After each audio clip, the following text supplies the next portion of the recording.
안녕하세요. 유니티 네 번째 시간입니다. 오늘은 클래스와 오브젝트, 그리고 참조 변수, 다음에 컴포넌트 조작, 이렇게 세 가지 주제를 가지고 얘기해 볼게요. 클래스는 정의를 살펴보면 묘사할 대상과 관련된 코드, 그러니까 변수나 메소드 같은 것을 묶는 하나의 틀이고요. 그리고 일종의 설계도라고 할 수 있어서 이 설계도를 바탕으로 여러 개의 오브젝트를 찍어낼 수가 있어요. 어떻게 C샵에서 클래스를 만드느냐 하면은 이렇게 클래스라는 키워드 뒤에 클래스 이름을 넣고 중괄호로 열어서 이 안에다 클래스에 속하는 이 변수나 메소드 같은 거를 적어주면 돼요. 예를 들어서 이 클래스의 경우에는 사람을 나타내는 클래스죠. 그리고 이 클래스 안에는 이름을 나타내는 name이라는 멤버 변수랑 그리고 걷는 행동을 하는 walk라는 메소드를 가지고 있는 걸 볼 수 있어요. 이제 이 클래스를 가지고 나중에 철수라든지 영희 같은 그런 오브젝트들을 찍어낼 수가 있어요. 다음으로 이제 오브젝트인데요. 오브젝트는 정의는 실제로 존재하는 물건이에요. 앞에 살펴본 것처럼 이 클래스는 설계도였다면 오브젝트는 그 설계도를 바탕으로 찍어낸 거죠. 뭔가 사람을 물건이라고 하는 게 좀 이상하긴 한데 아무튼 이 휴먼이란 클래스 가지고 철수랑 영희를 찍어낼 수가 있어요. 그 다음으로 이제 접근 제한자라는 새로운 개념이 나오는데요. C샵으로 게임을 만들다 보면은 결국에는 여러 개의 클래스를 만들게 되는데 그리고 그 클래스들끼리 상호작용하면서 돌아가게 되어 있어요. 이때 한 클래스에서 다른 클래스에 있는 어떠한 멤버에 접근할 수가 있고 반대로 다른 클래스에서 내 클래스의 멤버에 접근할 수가 있어요. 하지만 가끔은 절대로 나 빼고 다른 클래스에서 수정하면 안 되는 그런 데이터들이 있을 거예요. 예를 들어서 보안과 관련된 거라든지 그런 건 절대로 외부에서 알 수 있으면 안 되죠. 그럴 때 쓰는 게 이제 접근 제한자예요. 여기 나와 있는 메소드나 필드 나오진 않지만 프로퍼티와 이벤트라는 것들이 이제 클래스 구성 요소로 있는 건데 중에서 이런 애들을 외부에서 접근할 수 있는지 없는지를 제한해 주는 게 접근 제한자예요. 접근 제한자에는 크게 원래는 5개가 있는데요. 그 중에서 자주 쓰이는 3개만 가져왔어요. 하나는 public, 그리고 private, protected 이렇게 3가지가 있는데 우선 첫 번째로 public은 모든 외부에서 접근할 수 있어요. 그러니까 A라는 클래스에 있는 퍼블릭 멤버는 B라는 클래스에서 접근할 수도 있고 C에서도 접근할 수 있고 그렇게 모든 외부에서 접근할 수가 있는 게 퍼블릭. 그리고 프라이빗은 동일한 클래스나 구조체 안에서만 접근할 수 있고 예를 들어서 A 안에 있는 프라이빗 멤버는 B라는 클래스나 C라는 클래스에선 접근할 수가 없어요. 그리고 마지막으로 프로텍티드라는 게 있는데 이 친구는 프라이빗하고 퍼블릭의 중간이에요. 프라이빗은 나중에 상속이 바로 나올 거지만 자식한테도 절대로 접근이 불가능한 게 프라이빗 멤버인데 프로텍티드는 외부 프라이빗에 있는 외부에 접근하지 못한다는 속성만 있고 자식은 프로텍티드 멤버에 접근할 수가 있어요. 이게 무슨 얘기인지는 이따가 자세하게 말씀드릴게요.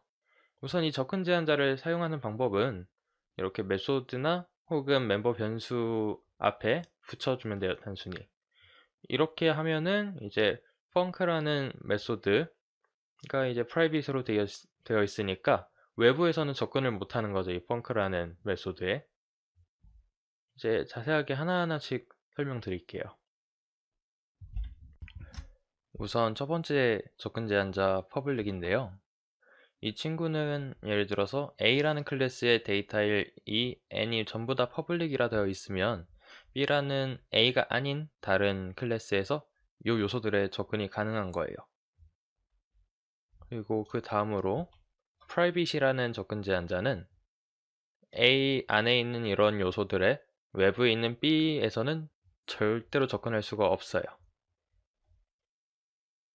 다음에 이제 protected는 A에 있는 이 요소들의 다른 그러니까 A랑 전혀 연관이 없는 B라는 클래스에선 절대 접근할 수가 없는 건 앞에 있는 private이랑 똑같은데, 다만 이렇게 부모, 자식 관계가 있는 경우에는 자식에서 부모에 있는 이 요소들의 접근이 가능하다는 차이점이 있어요. 그 다음으로 이제 상속인데요. 상속은 이미 만들어진 클래스에 새로운 코드와 기능을 덧붙여서 새로운 클래스를 만드는 방법인데요. 그 코드상으로는 이 클래스 만드는데 클래스 이름 뒤에다가 콜론 적고 그 다음에 부모 클래스를 적어주는 식으로 하는데요.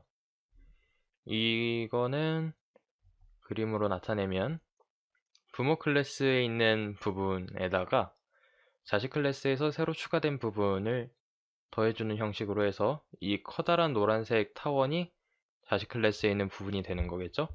부모에서 물려받은 거랑 그리고 자기만의 거랑 이렇게 해가지고 하나의 큰 자식 클래스가 생기는 거예요. 이런 걸 어디다 쓰냐 하면은 가령 이런 식으로 사람이나 새나 둘 다 동물이죠. 이런 동물이라는 부모 클래스를 상속받아서 사람이랑 새랑 나타낼 수가 있겠죠. 이렇게 하면은 뭐가 좋냐 하면은 우선 이 애니멀 하나만 가지고 이 두 가지를 표현할 수가 있어요. 왜냐면 휴먼도 애니멀이고 새도 애니멀이니까 결국엔 이 애니멀 하나로 이 두 가지를 표현할 수가 있게 되고, 그리고 무엇보다 인간과 새의 공통 분모를 애니멀에다 넣으면은 코드가 중복되는 일을 막을 수 있겠죠. 예를 들어서 휴먼이나 벌드나 둘 다 똑같이 숨을 쉬기 때문에 숨을 쉬는 기능을 중복해서 구현할 필요 없이 여기 애니멀에다가 숨을 쉬는 기능을 추가하면은 겹칠 필요 없이 하나만 할 수 있기 때문에 조금 더 효율적인 개발이 되겠죠. 실제로 지금까지 코드에서 몇 번 봤는데요. 그 상속을 유니티 엔진에선 어떻게 쓰냐면 이 모노 비헤이비어라는 거를 가지고 여러 가지 컴포넌트를 만들 때 쓸 수가 있어요. 실제로 지금까지 예시 파일들 보면은 전부 다 클래스 뒤에 콜론하고 모노 비헤이비어라는 거를 적어 놓은 걸 볼 수 있을 거예요. 그래서 여기 적혀 있듯이 유니티의 모든 컴포넌트는 모노 비헤이비어 클래스를 상속하고요. 반대로 컴포넌트를 만들려면 모노 비헤이비어라는 클래스를 상속해야 된다는 거겠죠. 그래서 상속하면은 이제 모노 비헤이비어에는 유니티 컴포넌트로서 가져야 되는 여러 가지 필수 요소들이 정의가 되어 있는데 그 기능들을 포함해서 이제 컴포넌트 고유의 기능을 추가해서 하나의 컴포넌트를 만들게 돼요. 그리고 이제 메시지와 브로드캐스팅이라는 건데 유니티에서 어떻게 이 컴포넌트를 사용하는지에 대한 내용이에요. 유니티에서 어떤 오브젝트에 어떤 컴포넌트가 추가되는지 파악하긴 힘들어요. 예를 들어서 오브젝트가 막 나중에 1000만 개 갈 수도 있는데 그 1000만 개에 대해서 이 오브젝트는 어떤 컴포넌트들로 구성되어 있어 라든지 이런 거를 다 정리하기에는 굉장한 메모리와 시간이 필요할 거예요. 그래서 유니티에서는 무조건 이 메시지를 모든 오브젝트에다 보내요. 그래서 오브젝트에다가 예를 들어서 댄스라는 메시지를 보내고 싶으면은 그냥 무조건 모든 오브젝트에다가 댄스라는 메시지를 날려서 이 받은 쪽에서는 받은 메시지가 자기가 할 수 있는 거면은 수행을 하고 할 수 없는 거면 무시하는 식으로 구현을 할 수가 있어요. 이 패턴이 어떻게 쓰이느냐 하면은 조금 더 구체적으로 얘기하면 지금까지 예시 파일들을 전부 구현했었을 때 우리는 이 스타트 메소드에다가 구현을 했었어요. 이 스타트 메소드는 여기 보이는 유니티의 모노 비헤이비어에 대한 API 문서를 보면은 모노 비헤이비어 클래스 안에 이 스타트라는 메소드가 있어요. 그러니까 지금까지 예시 파일을 만들 때 컴포넌트를 만든 거잖아요. 그 컴포넌트는 모노 비헤이비어를 상속한 거고 그리고 그 우리가 만들었던 예시 컴포넌트에선 이 스타트라는 메소드를 구현을 한 거죠. 상속받아서. 유니티는 아까 말했듯이 이 업데이트 메소드가 처음 호출되기 바로 전에 호출된다는 거니까 그러니까 이 시점이 되면은 이 스타트라는 메소드를 유니티 엔진이 모든 오브젝트한테 보내줘요. 그러면은 각 오브젝트는 이 스타트 메시지를 받았으니까 이 스타트 메소드를 호출을 하는 거겠죠. 그 반대로 모노 비헤이비어가 활성화되어 있는 경우에 매 프레임마다 호출된다는 이 설명을 가지고 있는 업데이트란 메소드는 말 그대로 한 프레임마다 계속 이 업데이트라는 메시지를 유니티 엔진이 보내주니까 이 업데이트라는 메소드를 호출을 하는 거겠죠. 이런 식으로 스타트와 업데이트도 메시지와 브로드캐스팅이 적용된 대표적인 예시예요. 더 많은 이러한 요소들이 있고요. 그런 것들은 여기 있는 유니티 API 문서를 보시면 됩니다. 그 다음으로 얘기해 볼 것은 이제 값과 참조라는 거예요. C샵에는 값, 밸류 타입이랑 참조, 레퍼런스 타입의 두 가지 타입의 변수가 있는데, 우선 클래스로 만든 변수는 모두 참조 타입 변수고, 클래스가 아닌 다른 타입으로 만들어진 변수는 밸류 타입 변수예요. 밸류 타입이라고 하면은 지금까지 우리가 다뤘던 인트라든지 플로트, 그러한 타입을 바로 밸류 타입이라고 얘기하고, 그게 아니라 이제 오늘 배운 클래스로 만든 변수는 참조 타입이 돼요. 참조 타입의 변수는 밸류 타입하고는 다르게 실체화된 오브젝트를 가지고 있지는 않아요. 그래서 일종의 별칭으로 작동을 해서 어떤 실체 오브젝트가 어딘가에 있으면 그 어딘가의 위치를 지칭해주는 방식으로 동작을 해요. 그렇기 때문에 이거 참조 타입의 변수는 이거 변수 선언 하나만 가지고는 그 어떠한 역할을 하긴 힘들고요. new라는 키워드를 이용해서 실체 오브젝트를 만들어서 이 오브젝트의 위치를 할당해주는 방식으로 만들어서 써야 됩니다. 조금 더 자세하게 예를 들어보면요. 우선 이런 코드가 있다고 하면 이 anim이라는 변수 자체는 어떤 실체 값을 가지고 있는 건 아니에요. 그러니까 이 new라는 키워드를 이용해서 어떤 실체 값을 만들고 이 실체 값을 어딘가에다 만들었으면 이 값에 있는 위치를 여기 참조에다가 넣어줘서 결국엔 이 값의 위치를 지정하는 방식으로 저장이 돼요. 그러니까 나중에 이 anim이라는 변수가 사라진다고 하면은 이 참조가 사라지는 것이지 이 값이 사라지는 건 아니에요. 물론 얘를 언젠간 지워야겠죠, 값을? 이 값이 언제 지워지냐 하면은 이 참조, 그러니까 이 값을 가르치는 그런 변수가 없을 때 그때 자동으로 정리가 됩니다. 그 전까지 이 변수가 사라진다고 무조건 값이 사라지는 건 아니에요. 그래서 이제 값 타입과 참조 타입이 어떻게 다른지 조금 더 자세하게 살펴보면요. 우선 이 참조 타입은 아까 계속 나왔던 그림이죠. 어떤 실체 값을 가르치는 이 참조라는 걸 변수에서 담고 있고, 반대로 값 타입은 값 자체를 변수가 담고 있는 형태예요. 이게 무슨 소리냐 하면은 조금 더 자세하게 해보면요. 여기 굉장히 간단한 예제 코드가 있는데요. int는 아까 설명드렸듯이 value 타입 변수예요. 그러니까 처음에 a와 b 둘 다 0과 10을 넣었고, 그 다음에 이제 a equal b를 넣은 다음에 b에다가 100을 넣으니까 실행 결과가 a는 10, b는 100이 나올 거예요. 조금 더 구체적으로 어떻게 동작하는지 살펴보면 우선 a는 0을 가지고 있을 거고 b는 10을 가지고 있을 거예요. 시작할 땐. 그리고 a equal b를 할 때는 b의 값을 a에다가 넣는 거니까 둘 다 10이 되겠죠? 왜냐면 b의 값이 10이었으니까. 그 다음에 이제 마지막으로 b에다가 100을 넣을 땐 a는 여전히 10이 유지될 거예요. 왜냐면 a와 b는 값만 넣었지 둘이 연관이 있는 건 아니죠.